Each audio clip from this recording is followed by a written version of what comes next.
meeting of the Los Angeles County Board of Supervisors, which is being held remotely. Today is Tuesday, August the 10th, 2021. And as you can tell, we are live.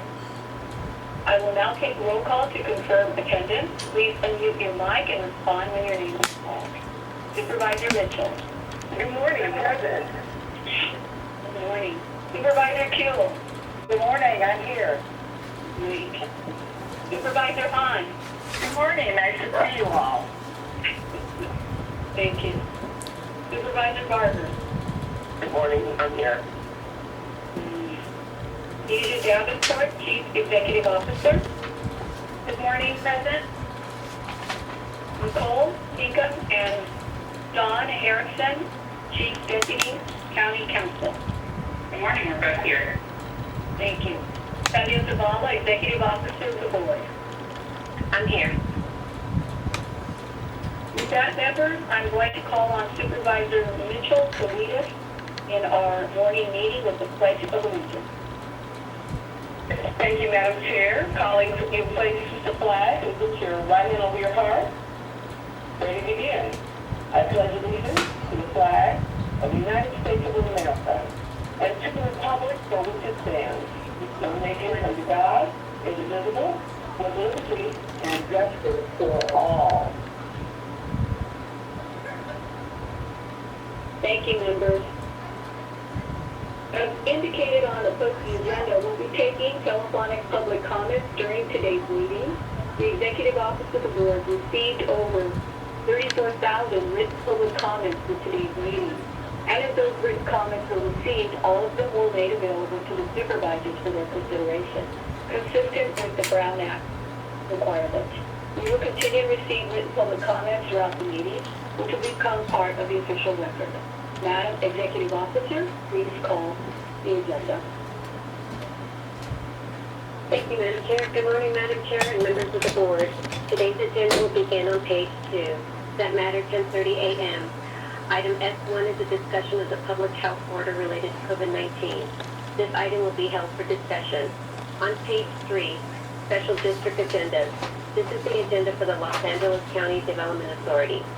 Item 2D is a recommendation to adopt a resolution to undertake multi-family housing revenue bond financing in an amount not to exceed $75 million to finance the construction and development of the Vermont Manchester Family Project, a 118-unit affordable housing project in the city of Los Angeles. Item 3D is a recommendation to adopt a resolution to undertake bond financing in the amount not to exceed $37,950,000 to finance construction and development of West Los Angeles Veterans Affairs Building, 402 apartments consisting of 120 units of prefabricated modular housing for homeless veterans on the West Los Angeles Veterans Affairs campus in the unincorporated county of West Los Angeles. On page 7, this is the agenda for the Regional Park and Open Space District.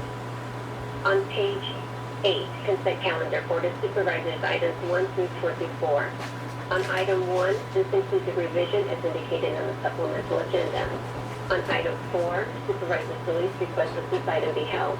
On item 5, Supervisor Solis and Supervisor Kuhn would like to revise Directive Number 1 of the joint motion to instruct the Director of Consumer and Business Affairs to work with local community-based commission-driven entities, housing providers, real estate professionals, and other relevant stakeholders to review best practices and lessons learned. On item 6, Supervisor Solis would like to request that this item be held. On item 14, Supervisor Mitchell requests that this item be held. On item 15, this includes a revision as indicated on the supplemental agenda. On item 16, Supervisor Kuehl requests that this item be held. This includes a revision as indicated on the supplemental agenda. On item 21, Supervisor Hahn requests that this item be held. Also, Supervisor Hahn and Supervisor Kuehl would like to revise the joint motion by deleting Directive Number 3, requiring workforce members who work in the healthcare settings to be fully vaccinated for COVID-19 within the next 60 days as mandatory conditions for employment or contract service. On page 33, administrative matters. Items 25 through 75. On item 25, the Chief Executive Officer requests that this item be continued to August 31st, 2021. On item 26, the Chief Executive Officer requests that this item be continued to October 19th, 2021. On item 54, the Inspector General requests that this item be continued to August 31st, 2021. On page 57, this includes miscellaneous additions to the agenda which were posted more than 72 hours in advance of the meeting as indicated on the supplemental agenda. On item 73A, Supervisor Solis requests that this item be held. On item 73B, Supervisor Hahn requests that this item be held. On item 73C, Supervisor Hahn requests that this item be held. On item 73E, Supervisor Kuehl requests that this item be held. On item 73F, Supervisor Kuehl requests that this item be held. The request for continuances through 73F are before you.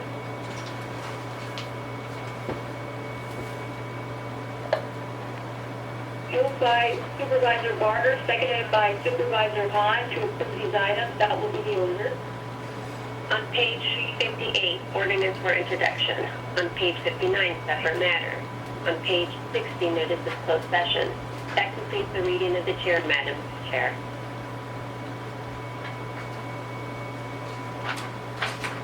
Thank you very much. At this time, we will hear from Sheriff Villanueva, who has requested to address the board on items 16 and 73F, and he will have 3 minutes. Please begin, Sheriff. Thank you, Supervisor Solis. Item number 16, I believe Measure J was found to be unconstitutional, and the court ruling here in Superior Court. However, now you're changing the name from Measure J to a what is this called? A Care Person Committee Investment Advisory Committee instead of the Measure J Advisory Committee. However, changing the name of it does not change the nature of it. This act is not, there's not any momentum behind Care Person JLS. There's momentum behind taking care of the homeless crisis that's engulfing the county. There's momentum behind getting rid of the illegal marijuana grows in the high desert dispensaries in the Southland. There's momentum behind trying to find a way to solve our surge in homicides. It is now a 70% increase in homicide victims compared to last year at the same time. That is where the momentum is at. That is public safety. So the $100 million that was removed from the Sheriff's Department budget and put in a provisional funding unit to then hand it over to the Measure J, all you're doing is changing the name, but it's the very same problem. And I looked through this entire item number 16, and it looks like a bureaucratic orgy of wokeness is the best way to describe this thing. Oh my God. In a race-based appointment to a 24-member advisory committee, that, I don't know, do you even clear this through county council, the constitutionality of this? It sounds, I don't know, it's hard to even describe this, and I thought I'm rather educated on public administration affairs. I read through this entire motion, and all it is a giveaway of taxpayer funds that belongs in public safety to keep people alive, and you're going to give it to 501c3s that you control, and they're your friends.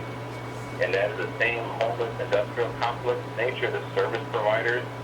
All this money is going to be spent with zero accountability, zero oversight, and just like with the homeless initiative, $6.5 billion over 10 years to see the problem double.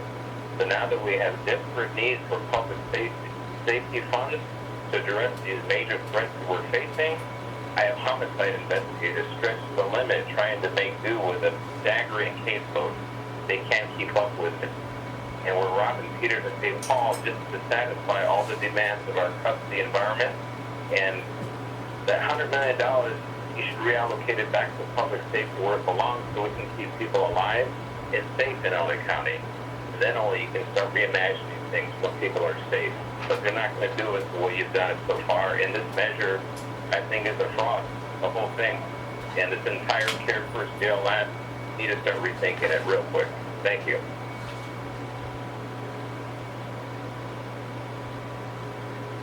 Thank you very much, Sheriff Villanueva. However, I know I respectfully disagree with you.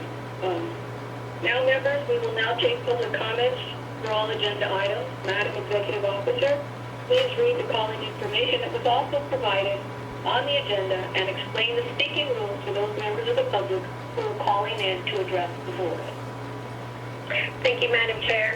As indicated on the agenda, members of the public wishing to offer public comment should call 877-226-8163 and use participant code number 133-6503.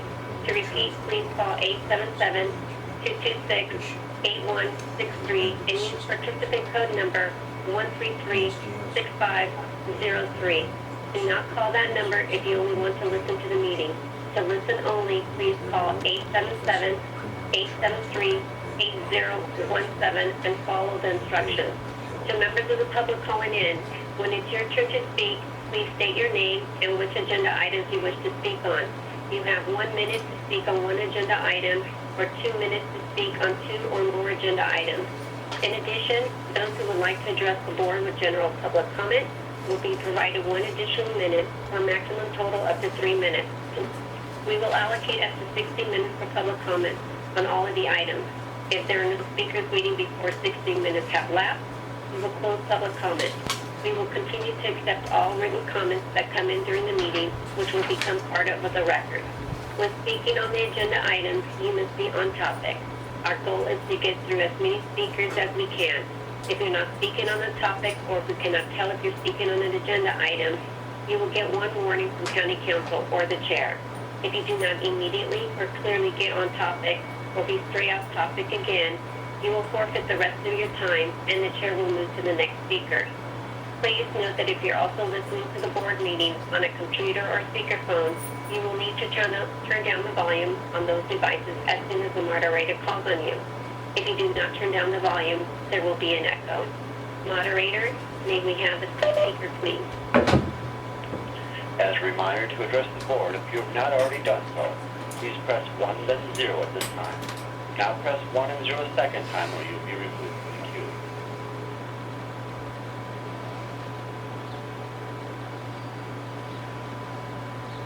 Our first We will now hear the Spanish interpretation of this week's reminder. Para dirigirse como recordatorio, para dirigirse a la Junta, si no lo ha hecho, presione 1 y luego 0 en este momento. No presione 1 y 0 por segunda vez o será eliminado de la fila. Gracias. Thank you. May we have the first speaker, please?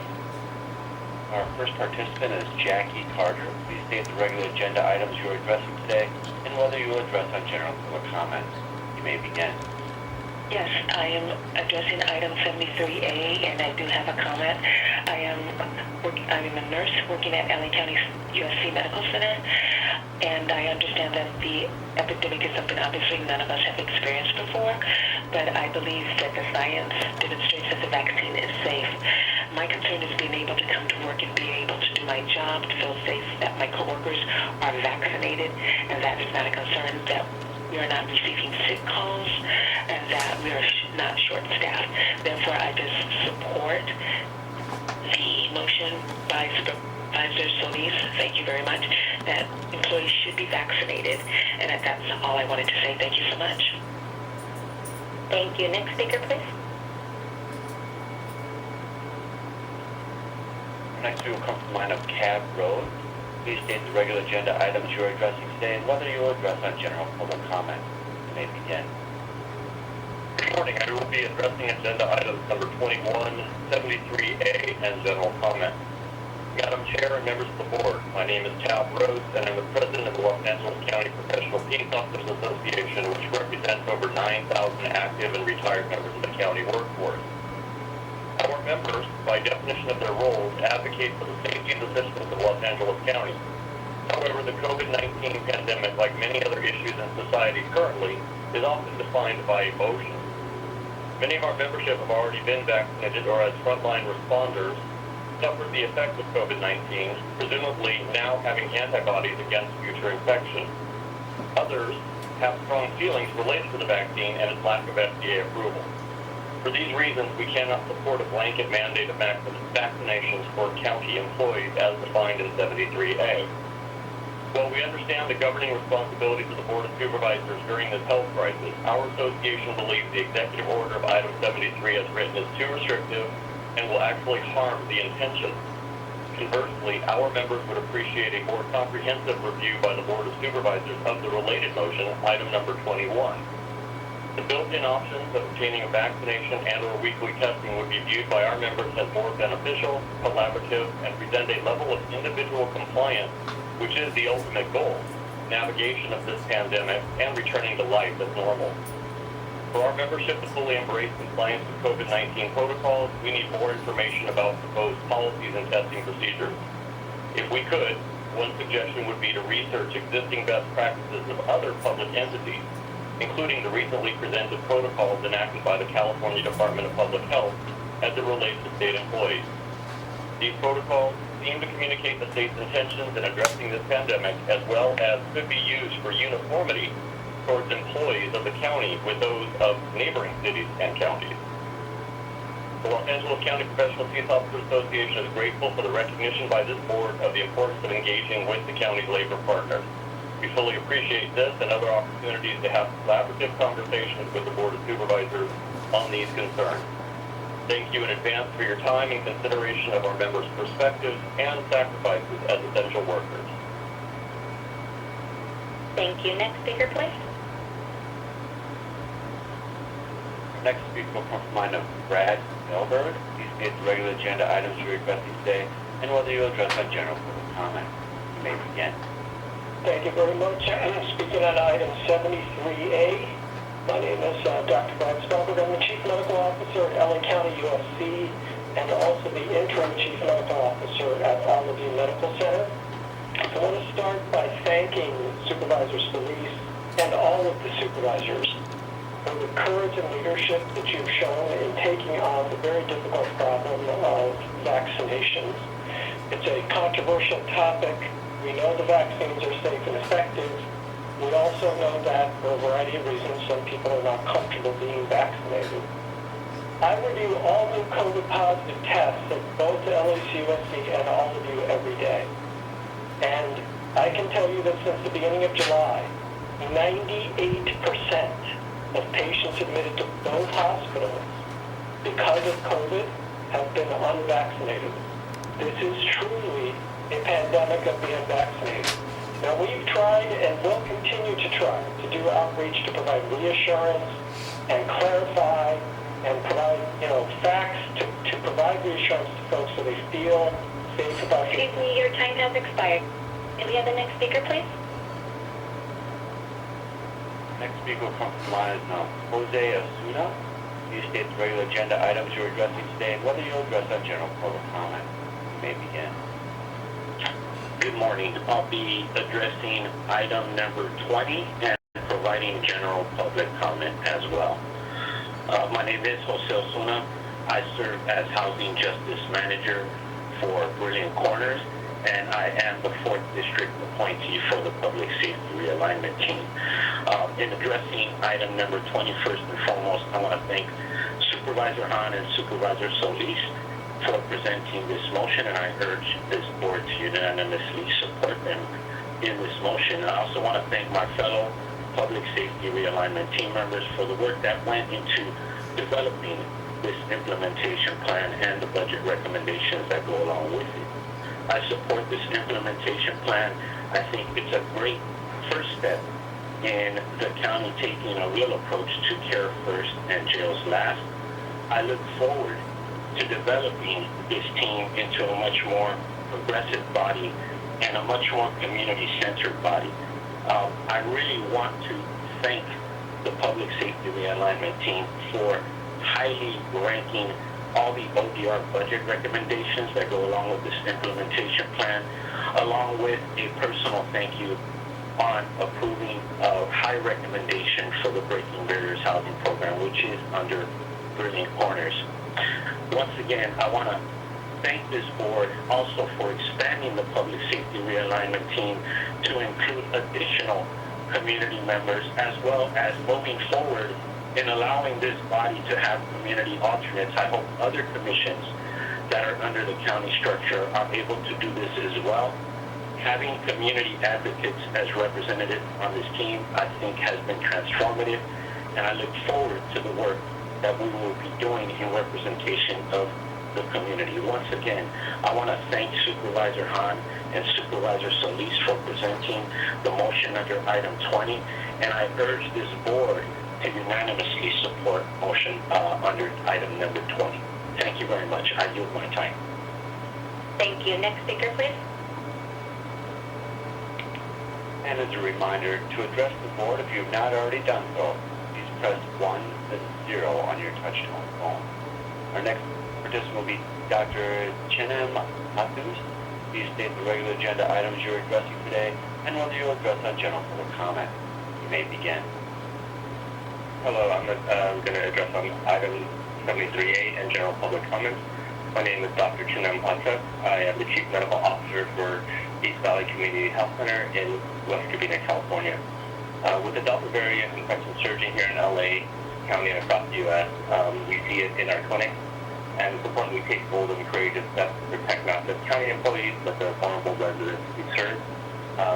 We know that vaccines are safe and effective, and they're widely accessible. By requiring vaccines, we are not only protecting the health and safety of county employees, but our surrounding communities as well. And this will also set a strong example to employees in the county and across the nation that LA County is prepared to lead and do the right thing to end this pandemic. I'm calling today in support of the motion ratifying Supervisor Solis' executive order requiring county employees to be fully vaccinated by October 1st. And I would like to thank Supervisor Solis for the motion. Thank you. Thank you. Next speaker, please. Next we'll go to the line of Edsel. Please state the regular agenda items you'll be addressing today and whether you'll address on general public comment. You may begin. Good morning, Yvette LA with Dignity Empower Now, Justice LA, and Reimagine LA, a resident of District 5. I will speak on agenda items 16, 20, and 73F and general public comment. And I support items 3, 4, 6, and 14 and 23. On item 16, as part of the leadership body of Reimagine LA, I want to thank the board for your continued commitment to 2 million LA County voters, but most importantly, your commitment to supporting the most vulnerable people in our communities. You have always had the power to transform the budget. It is your legal right and your duty, regardless of the sheriff's lies and political maneuvering. The sheriff does not care about safety. He cares about maintaining power, and that is perfectly clear by his comments this morning. But through the CSCI advisory body, you are investing in public safety. You are investing in services, housing, youth development, the things we, the people, know actually keep us safe. I want to thank Supervisor Kuehl for amending the motion to include compensation for community members on the body. I sit on multiple county commissions, and I can attest to the amount of labor that goes into participating in those bodies. Compensation should be standard for community members across all county commissions. I also want to urge the board to formalize participatory budgeting as a central part of this budget process, as well as the AB 109 budget process. Participatory budgeting was a key recommendation uplifted by community in the Economic Development and Sustainability Subcommittee of Measure J, which I co-chaired along with Dan Langford of the Carpenters Union. Community wisdom is critical to ensuring that a Care First vision is not only effective but innovative, and participatory budgeting would allow for that process. Additionally, I want to recommend that the CEO rehire Wilson & Associates, since this team was fantastic in supporting the community in this process. So I highly urge you all to rehire Wilson & Associates and Chris's team.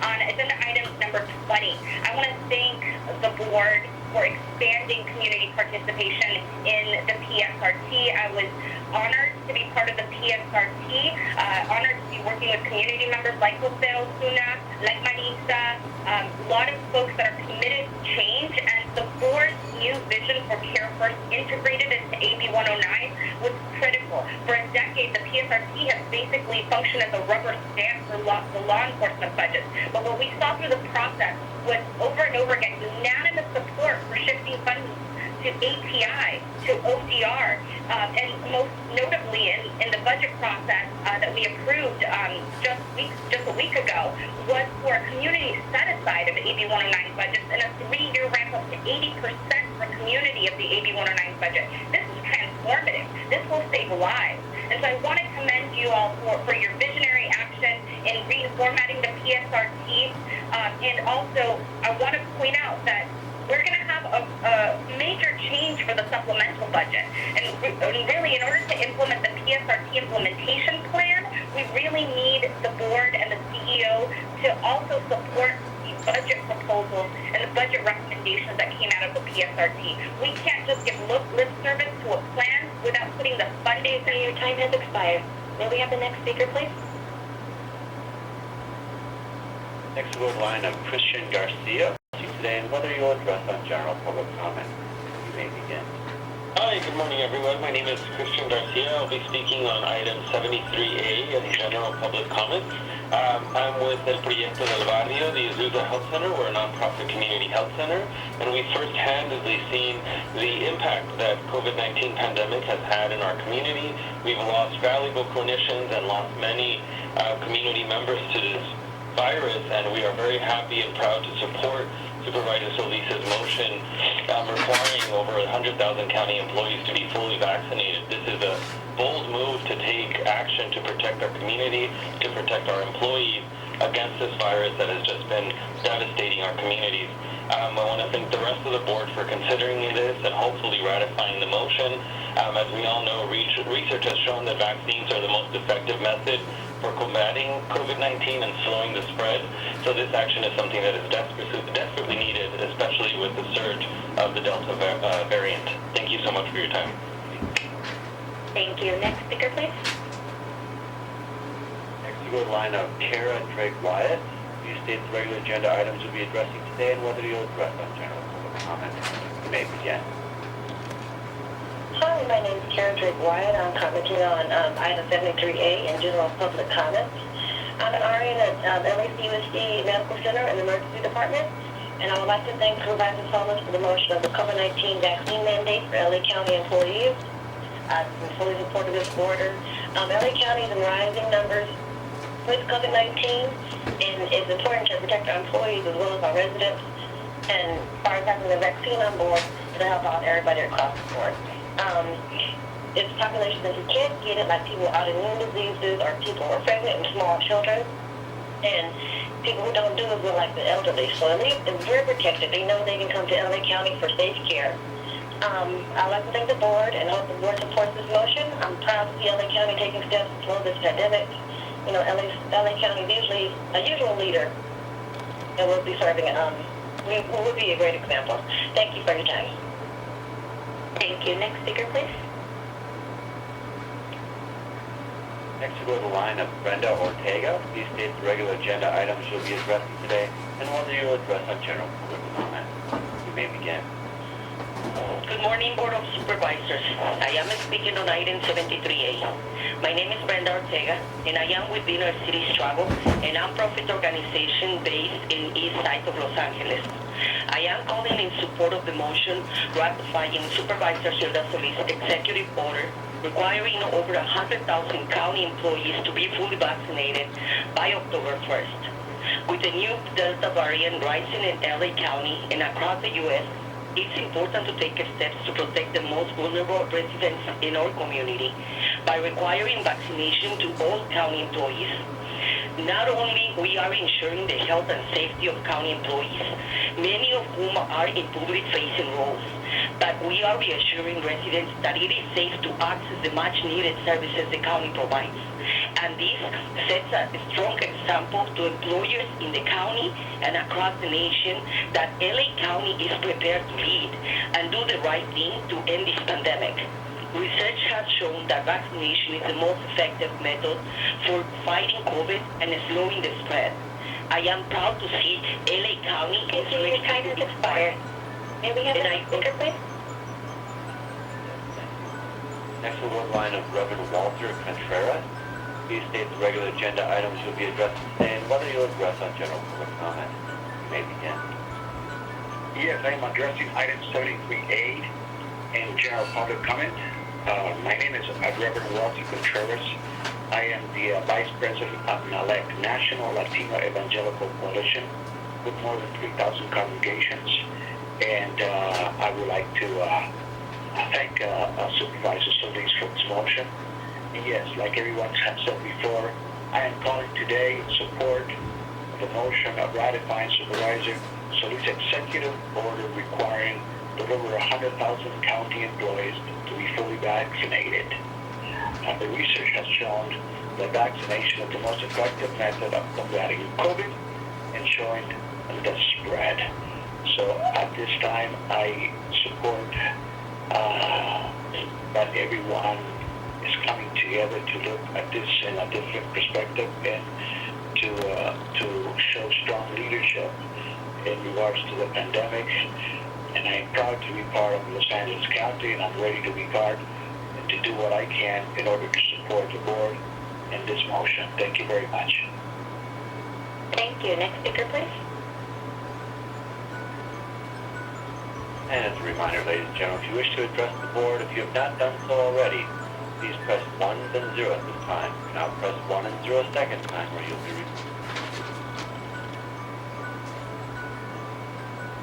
Next we go to Dr. Michael Edsel. Please state the regular agenda items you're addressing today and whether you'll address on general public comment.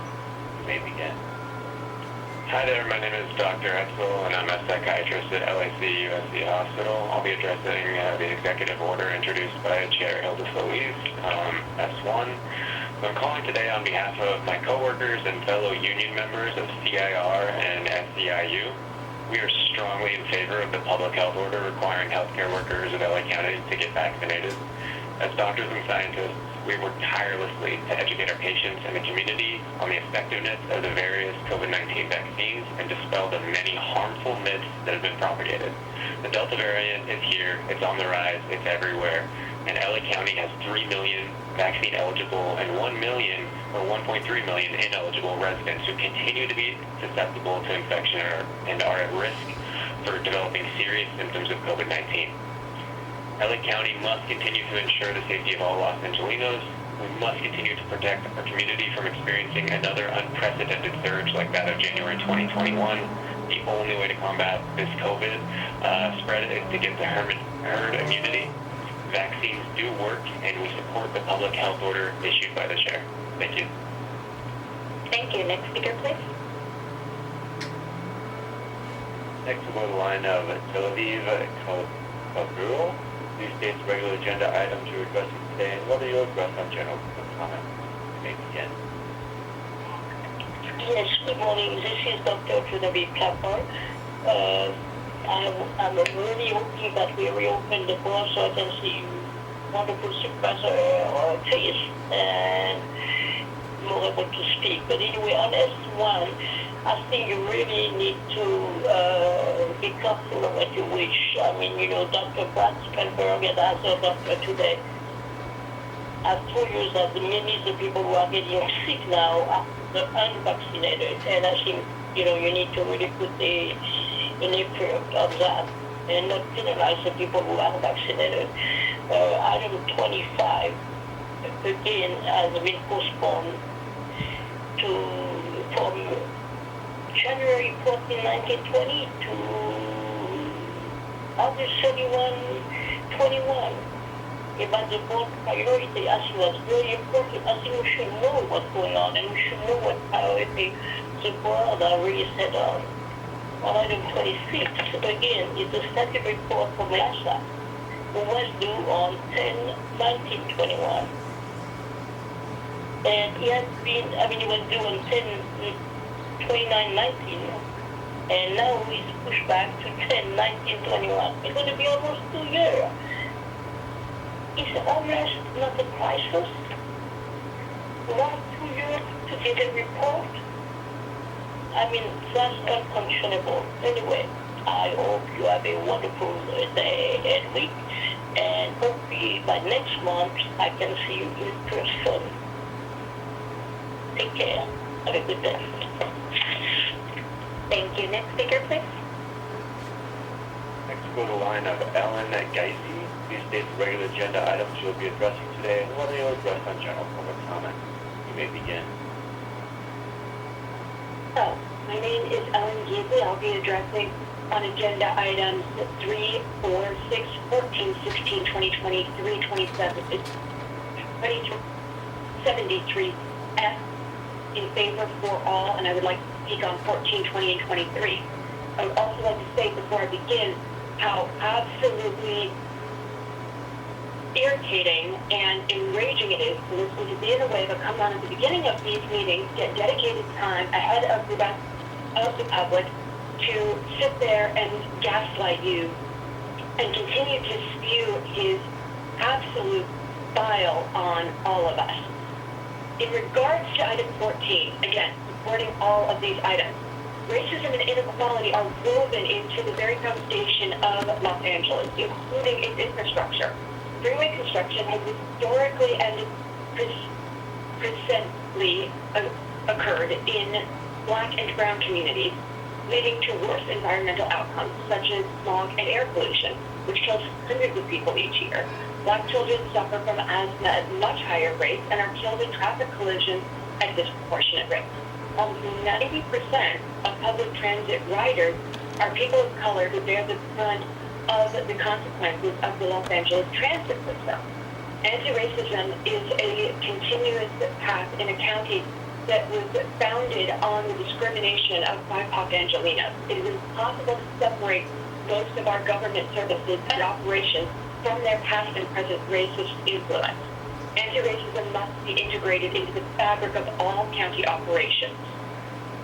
Regarding item number 20 and the AB 109 spending, the Public Safety Realignment Team's proposed funding recommendations have the potential to reshape the county's approach to incarceration, holistic mental health services, and capacity building for community-based organizations, which, by the way, will tie right back into helping with the racism issue, as we know that the carceral system and the mental health problems also disproportionately affect BIPOC communities. I would like to thank the supervisors for your leadership in moving LA County forward a care-first future. Today, I urge the board... Excuse me, your time has expired. May we have the next speaker, please? Next we'll go to the line of James Wheeler. Please state the regular agenda items you're addressing today and whether you'll address on general public comment. You may begin. Yes, I'll be speaking on item 21 and 73 and express our opposition to 16. Madam Chair, members of the board, I'm James Wheeler, President of the Association for Los Angeles Deputy Sheriffs. Thank you for this opportunity to comment on behalf of nearly 8,000 deputy sheriffs and district attorney investigators on the two motions. We appreciate prioritizing the health and welfare of your workforce. There are many aspects of this effort we would like to very much support. We share your concerns about the spreading of the Delta variant in Los Angeles County. Our deputies and our DAIs are among the most exposed any county worker, and we need them protected. We want to convey our early support to Ms. Hahn for her approach that provides for a testing option.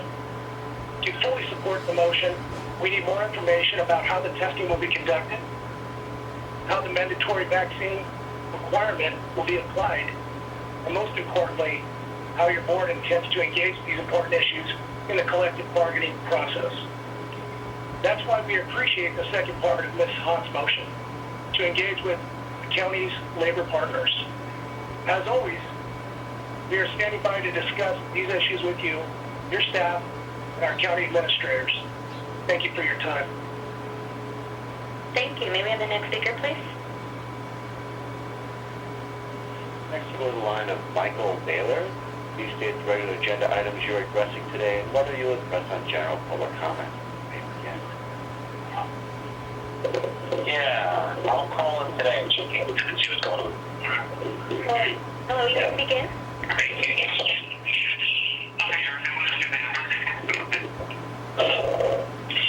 Hello, Michael Baylor. Please begin. Thank you. I'll call Henry today.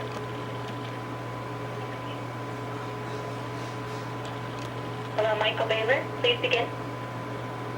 Your line is open. Thank you so much. Hi, my name is Michael Bueller. I'm with the Center for Living and Learning in Van Nuys. I'm a community health worker, and I'm calling in support of agenda item number 73F. Also, I would like to give comment specifically to fully funding the harm reduction, the original map of the advisory board presented to the board. And the reason is, on a personal note, as a client that I'm working with, we currently have one housing resource that is based upon reduction for a whole community that's in need, and it's not serving the population that our organization is trying to get to, people who are struggling with substance use disorder and homelessness. A little over a year ago, I was downtown. I didn't even been able to get myself a tent. I was so deep into my addiction. And because of harm reduction funds, the Office of Demotion and Reentry, and the community that supports this kind of funding, I've been able to turn my life around. Harm reduction offers a bridge to 12-step recovery, to abstinence-based recovery, and it tells people that their health and their well-being, that they're worthy of it, that they deserve it. And Excuse me, without the Office of... May we have Thank the you. next speaker, please? And as a reminder, ladies and gentlemen, if you've not already done so, please press 1 then 0 at this time. Now press 1 0 second time when you've removed the queue. Next we're going to go We one. will now hear the Spanish interpretation of this reminder. Como recordatorio, para dirigirse a la Junta, si aún no lo ha hecho, presione 1 y luego 0 en este momento. La presione 1 y 0 por segunda vez o será eliminado de la fila. Gracias. Thank you. May we have the first speaker, please? Yes, next we'll go to the line of Dana Haddle. Please state the regular agenda items you're addressing today and whether you will address on general public comment. You may begin. Good morning. I'm calling on item number 6. My name is Dana Hadel, and I'm with Aesthetic Legal Services, where I'm the directing attorney for both the Low Income Tax Clinic and the Employment Rights Project. I'm calling today to express our support for Supervisor Solis's recommendation, which would ensure access to the child tax credit and other financial relief. Almost 1 million undocumented immigrants call Los Angeles County home. This is nearly half of California's undocumented population. Despite the significant contributions and sacrifices collectively made by this community throughout the COVID-19 pandemic, they have largely been left out of economic relief. It is imperative that Los Angeles County provide the outreach, education, and assistance necessary so that all those who are eligible for these tax credit programs are provided with the adequate support to take advantage of the state-sponsored economic relief. Thank you so much for your time and consideration. Thank you. Next speaker, please.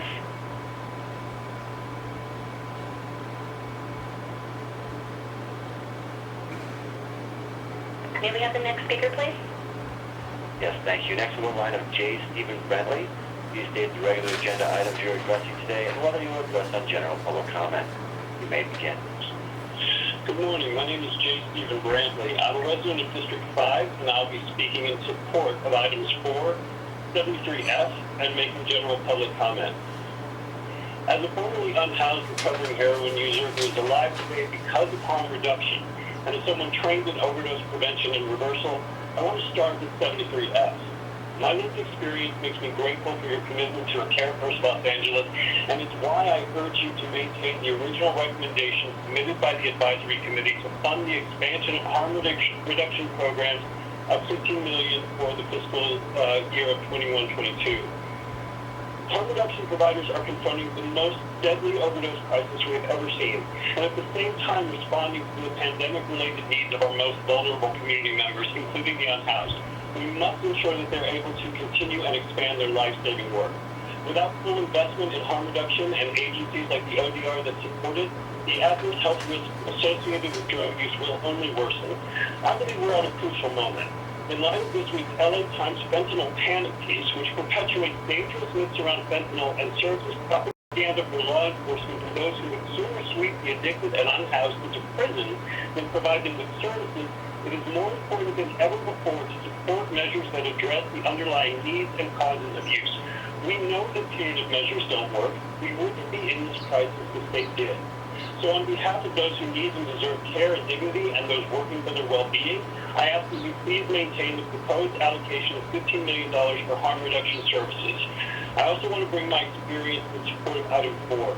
No one should have to spend a decade on the streets, as I did, in order to understand that the solution to homelessness is homes. The creation of the 1,000 new FHSP slots to increase turnover at interim facilities would go a long way toward matching more people with the services they need and getting them into permanent housing. This, too, is harm reduction and a matter of public health. Housing stability and wellness go hand in hand. During a pandemic, quickly transitioning people into permanent housing prevents the spread of infection. More funding for FHSP services means fewer people on the street. It also means fewer people being removed from our beaches at gunpoint, which, if law enforcement is indeed as desperately stretched as Sheriff Villanueva stated earlier, would seem like a win for them too.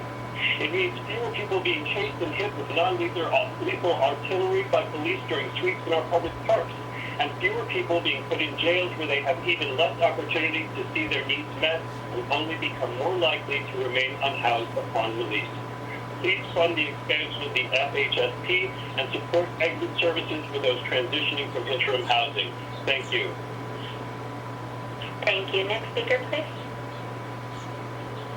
Next, we go to the line of Jasmine Brazella. Please state the regular agenda items you're addressing today and whether you'll address on general public comment. You may begin. Good morning. I would like to speak on agenda item 4 and would also like to speak on general public comment. I strongly support the motion recommended by Supervisor Q and solely to increase permanent housing by expanding flexible housing subsidy pool. As an associate director in the Flex Pool for Brilliant Corners, I witness firsthand every day what a game-changing program Flex Pool is.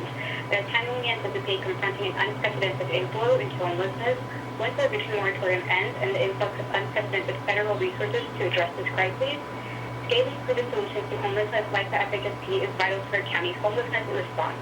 FHSP vouchers are an extremely flexible housing resource, and they have allowed LA County to produce a large number of permanent supportive housing units in the community quickly.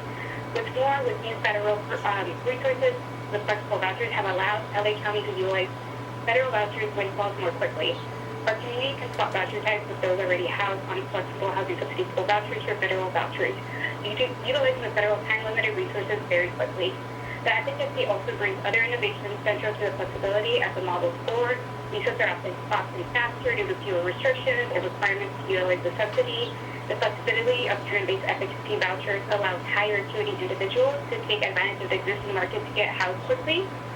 Not only are participants connected to housing, they are provided with wraparound supportive services that help them thrive.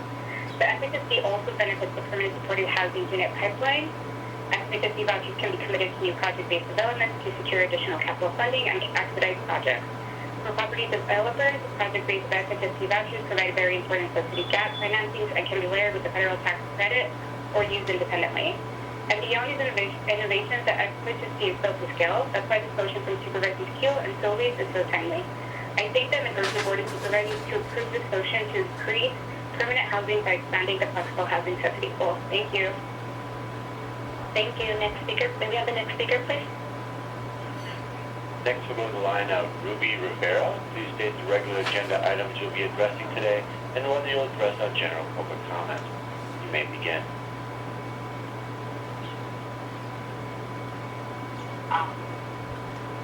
Hi, please begin.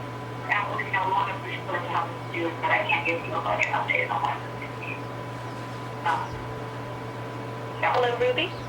Please begin. Your line is open. Good morning, everyone. My name is Ruby Rivera. I'm here to speak on item number 5. I'm the Director of Community Organizing with Inner City Struggle, and I'm also a tenant in District 2. I'm speaking in support of item 5. I am here on behalf of our organization urging you all to commit to adopting the Tenant Opportunity to Purchase Act. The Tenant Opportunity to Purchase Act would give power back to communities and tenants in unincorporated cities across Los Angeles County by establishing new rights which would create pathways to ownership and prevent the displacement of low-income and working-class communities of color. Los Angeles is at the epicenter of the housing crisis. As the long-term effects of this pandemic continue to unfold, tenants continue to face the threat of displacement and housing insecurity, while large corporations continue to profit and buy out our communities. Comprehensive tenants' rights are needed to give tenants decision-making power and choice in regards to housing and ultimately to preserve and create permanently affordable housing. Gentrification and displacement are not natural. They are the effects of corporate and investor greed that inflicts violence and instability onto lower-income communities and turns people into refugees from their own communities. TOPA is a tool that allows people to remain in their communities and... Excuse me, your time has expired. May we have the next speaker, please? Next, we'll go to the line of Roy Humphreys. Please state the regular agenda items you'll be addressing today and whether you'll address on general public comment. You may begin. Okay, I'm Roy Humphreys, and speaking on 3, 4, and general comment. On item 3, it's the citizenship waiver. That's a slap in the face to every citizen in the United States of America. On item 4, as to housing for the homeless, etc. For many, it is a culture, and that is difficult to cure, at best. Put a unit in the Rowland Heights golf course development there, and also that each supervisor should be required to have a unit in their neighborhoods. And NIMBY is not, that's not my backyard, is not allowed. And general comments, those in charge of the Hyperion processing plant should be terminated and criminally charged for wrongful and reckless endangerment. They should have been redundant systems and tested monthly. If men's jails are torn down before a suitable replacement is complete, the Gang of Four should be immediately removed from office and criminally charged with aggravated wrongful endangerment and held without bail. And as stated previously, the jail should be removed from the sheriff's purview as per an amendment to the California Penal Code as previously stated. Thank you. Thank you. Next speaker, please. Once again, ladies and gentlemen, if you do wish to address the board, please press 1 then 0 at this time. Do not press 1 and 0 a second time or you'll agree with you. We're going to go to the line of Carolyn Eng. Please state the regular agenda items you'll be addressing today and whether you'll address on general public comment. You may begin. Hi, this is Carolyn Eng from Herald Christian Health Center. I'm making a general public comment on item 73A. We are a very small federal qualified health center in the San Gabriel Valley. And when vaccines become available, we saw the need in the San Gabriel Valley, especially among the underserved, with language and technology barrier. And we stepped up and administered over 35,000 doses in the San Gabriel Valley. But we witnessed that the infection rate among the Asian community is lower during this current Delta variant surge because the vaccination rate among Asians is very high. So as an educated healthcare provider, we believe that vaccine is safe and effective and it saves lives. We thank and support Supervisor Solid's executive order motion to mandate county employees to be vaccinated. And I urge all of the board to support this motion. You can protect the health and safety of not only county employees, but their families and also everyone in the community. As leader of early county, you can lead the county by doing the right thing to end this pandemic. Your time has expired. May we have the next speaker, please? Next, we're going to go to the line of Casey Ventura. Please state the regular agenda items you'll be addressing today and whether you'll address on general public comment. You may begin. Hi, I'll be addressing general comment in item number 5. So, good morning, everyone. My name is Kiki Manteau. I am the Director of Land and Tenant Justice Act, the Beverly, Vermont Community Land Trust, representing constituents from the 2nd and 3rd District, as well as the Los Angeles Community Land Trust Coalition. I am here to speak in support of item number 5, which looks into implementing a tenant opportunity to purchase tax policy within the unincorporated areas of Los Angeles. As a land trust, our role is to ensure that the needs of long-term residents are met through not just their guidance, but by tenants and residents being at the front of our work. Preserving housing affordability was identified as a high need in these districts, especially while we still fight a pandemic. A model social policy not only offers these points, but also offers an opportunity for ownership, an idea that many tenants don't even consider, especially when they are just fighting to afford rent monthly. I commend this board into looking into multiple strategies into not just supporting tenants, but offering a means to create permanent change in their lives through TOBA. Thank you. Thank you. Next speaker. Next, we'll go to the line of Kathy Garvin. Please state the regular agenda items you'll be addressing today and whether you'll address on general public comment. You may begin. Hi, good morning. I want to speak on 73A and then support with some general comments. My name is Kathy Garvin. I'm a nurse at LA County USC in the Department of Emergency Medicine. Over the last year and a half, we had some horrific times, and we would like to not go back to those times. We have an abundance of evidence that vaccines are safe and effective, In the emergency department, we're honored to be among the first to receive the vaccine.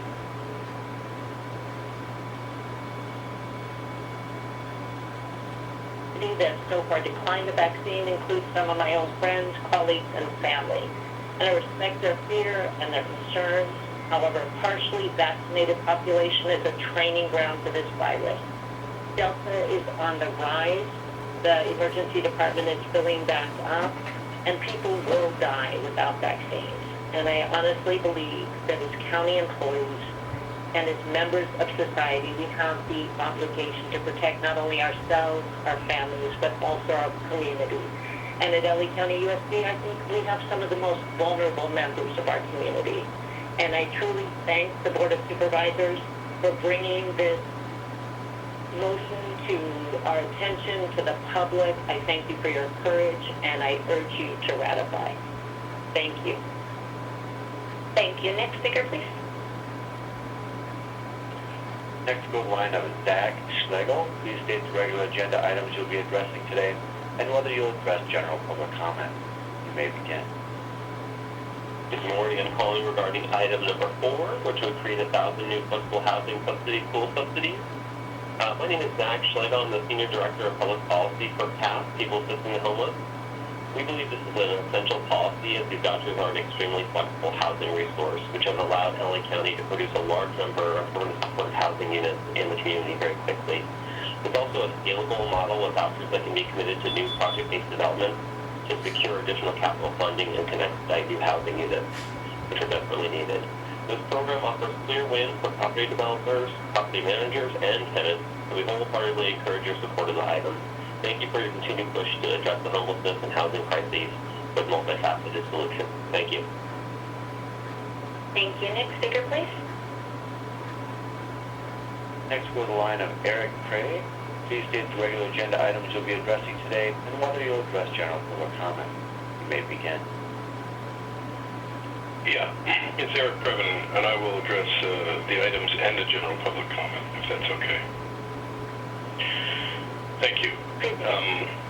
Yeah, I'm going to. The question about item 21 and the revised Directive 3 was interesting because I know that there are certain members of the Sheriff's Department, I think that union fellow from ALADS, who did not want, he wants to have a collective bargaining meet cute when people are at risk. And, you know, but then there was something like 60 days or they would be terminated. Is that accurate? I think that should be clarified because it went by so quickly and Salvalas put together such a stunningly fat agenda full of amazing, great material, including what a great story with this Blue Ribbon Commission on Homelessness. Finally, we have an assembly of the right kind of new eyes, fresh eyes. We've got Wendy Gruhl from Supervisor Kuhl managed to pick her out of the lineup.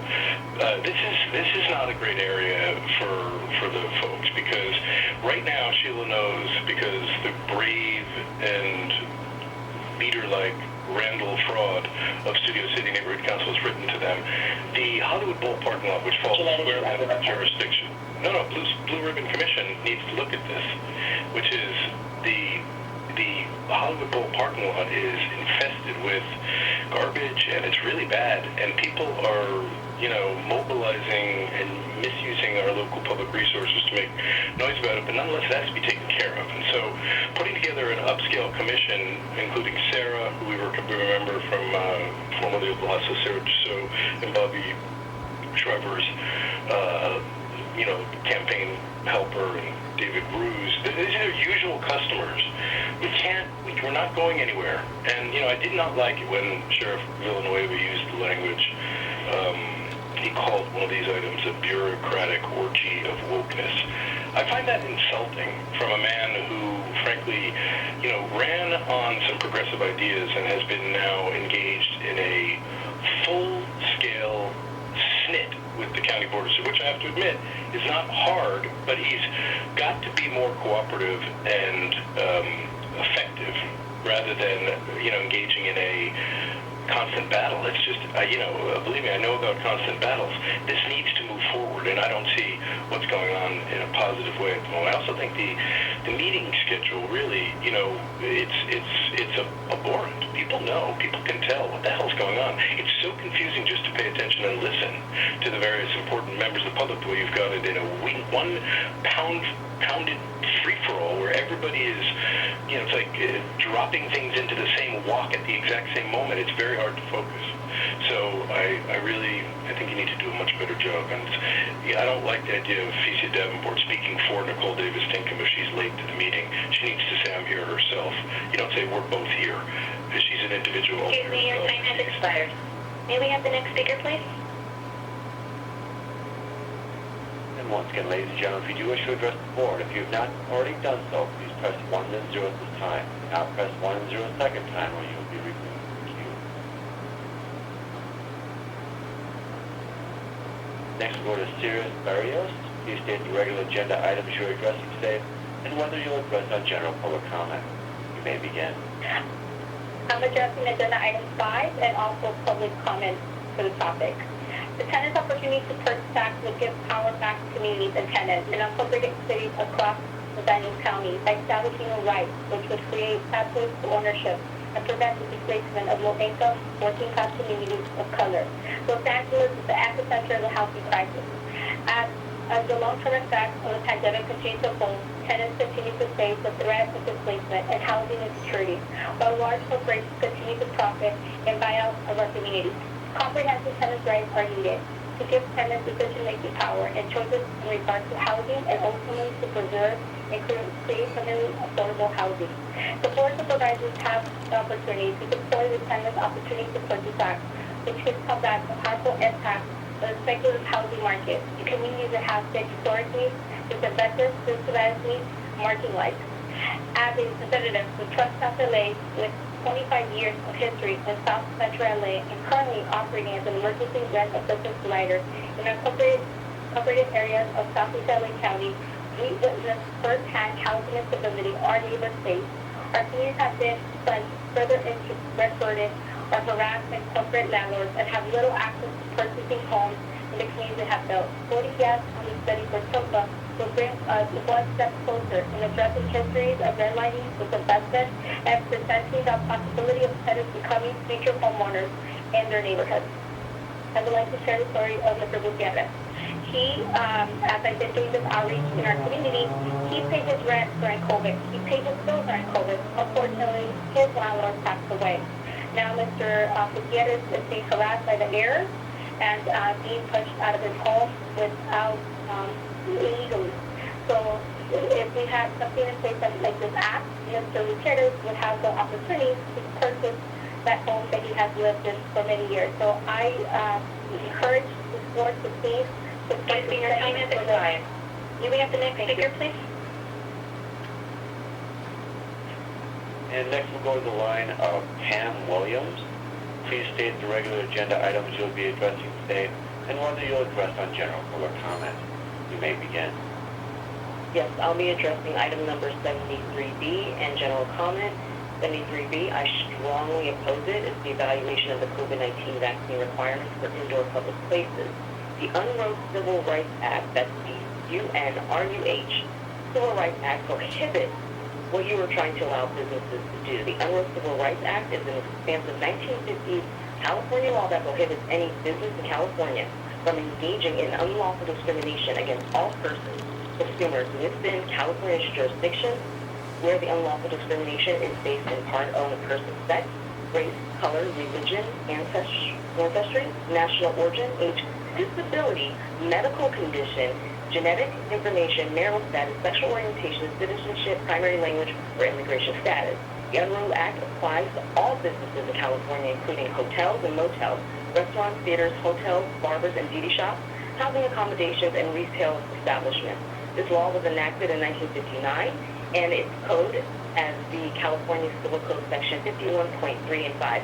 So what do you think medical condition equates to in terms of vaccine? The minute you have to ask someone whether they have been vaccinated or not, that is being invasive into what their medical condition is.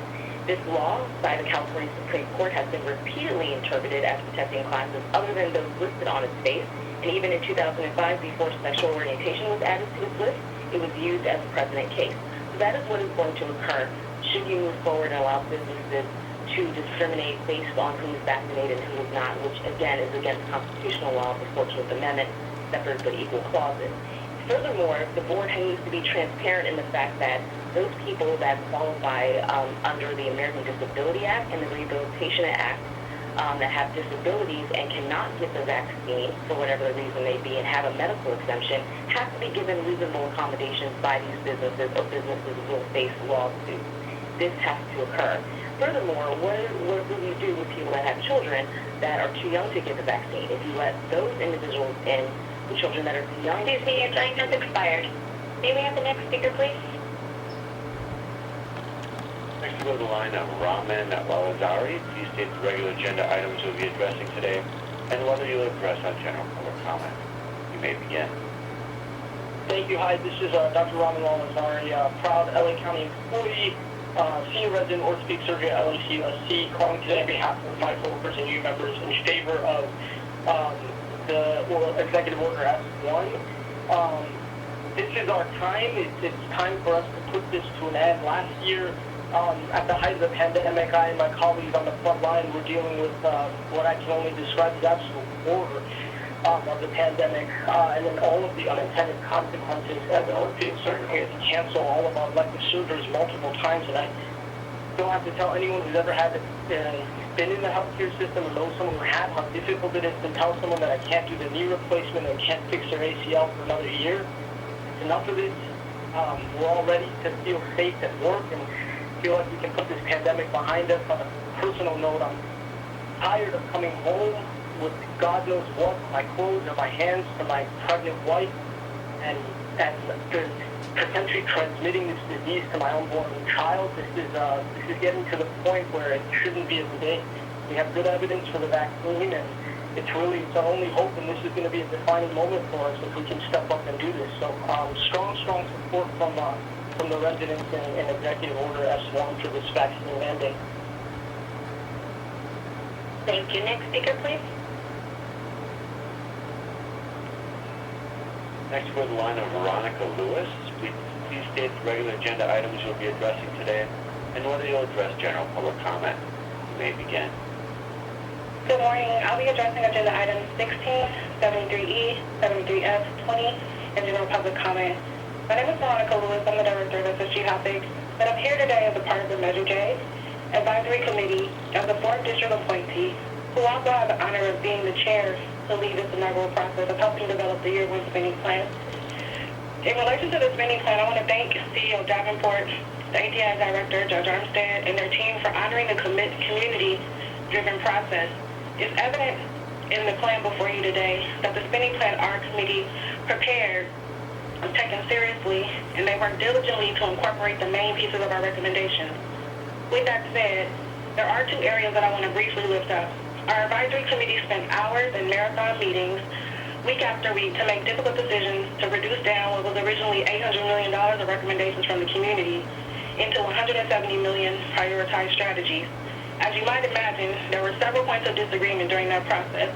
However, one of the few areas where there was total consensus was the recommended $15 million for harm reduction to fill a huge gap and ultimately save lives. I encourage you to reconsider the $9 million reduction for harm reduction and fully funded. In terms of the new Care First Community Investment Committee, many of the hours that our advisory committee spent were listening to the community and hearing their hopes, dreams, and concerns. In some cases, our committee received numerous written letters of suggestions and concerns. In addition, our recommendations very clearly spoke to the challenges of having such an abbreviated time frame to create such a historic document, and that voices were left out due to that process. So I applaud your efforts through this motion to address those concerns and create a more thoughtful committee to ensure those groups are heard. A lot of the comments, however, we heard from the community at large felt like if they were not a part of an organized effort or have the loudest voice, then their opinions did not matter. So given that, I just want to raise one point of caution for your consideration about specifically naming so many of the so many organizations in the actual motion. It appears that the groups who sent the most letters or who have direct access to the Board of Supervisors are the ones named here, which further perpetuates the concern that the community expressed about how people who are not a part of those groups get a voice at the table. In closing, in relation to 73E, 20, and many of the other things here, I want to thank the board for your true commitment to creating a paradigm shift to care first and jails last by adopting these policies and recommendations. Although the current CFCI budget policy only goes through 2026, I hope that with all of the things that are happening, we will see so much transformative change in the next 5 years that will be ingrained in how LA County does business, addresses equity, treats and serves and supports its residents, that we really can find a way to create a sustainable way to have alternatives to incarceration. Thank you so much. Thank you. Next speaker, please. Next, we'll go to the line of Jean Cran. Please state the regular agenda items we'll be addressing today and whether you'll address general public comment. You may begin. Good morning, supervisors and members of the public. I'm speaking on agenda item S1 and I'm making a general public comment. I have very grave concerns about the safety of the county's voters. People accompany them to the polls, such as unvaccinated children, as well as the poll workers that are being asked to work in the upcoming recall election. Many of the chosen polling locations appear unsafe. Many of the locations were chosen before awareness of the science regarding the extreme contagiousness of the Delta variant was known. In some locations, poll workers are being placed at serious risk to their health and lives, being made to work in badly ventilated locations for up to 10 days. Before Delta variant, but during the pandemic period, there was already a lack of adequate COVID protection at county polling places. However, now science tells us the danger of Delta is different, and science should not be ignored. And I'm urging the board to reevaluate all current polling sites before people head to the polls. July 30th Wall Street Journal article, How Contagious is the Delta Variant State? Many people infected with Delta carry much higher levels of virus. It's time to rethink our behaviors. Scientists studying COVID-19 say that Delta's increased contagiousness means we need to update our thinking about exposure risks. The old rules of thumb no longer apply, they say, including the conventional wisdom that it takes 15 minutes of close contact with someone to get infected. Here's what scientists say we need to know now. How much more contagious is Delta compared with older versions of the virus? Delta gets into your cells easier. As a professor from the Colorado State University in Fort Collins, Colorado. For unvaccinated people, Delta changes the old conventional wisdom that a person is most at risk of infection after 15 minutes of close contact with an infected person. With Delta, infection can likely happen in less than 5 minutes, scientists say.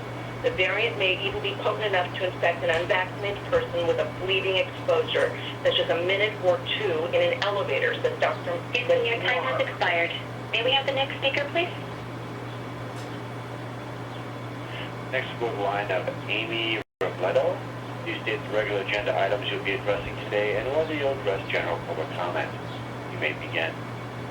Hello, good morning. My name is Jami Wheeler. I'd like to speak on item 73A and general public comment. I am a supervising clinic nurse here at LAC USC Medical Center. I'm calling today in support of the motion ratifying Supervisor Salute executive order requiring over 100,000 county employees to be fully vaccinated by October 1st. The COVID-19 vaccine is safe and effective. Voluntary compliance for county employees has not assisted enough with this global pandemic. As LA County workers, we have a duty and a responsibility to protect the vulnerable patients that we serve and all community members that we serve throughout LA County. Mandated vaccination is the way to do this. As healthcare workers and public servants, we are demanded to do no harm to all within the county. Unvaccinated employees can spread and cause tremendous harm to the public. By mandating the COVID-19 vaccination, we are doing our part to further prevent any further harm to any of our employees and our community.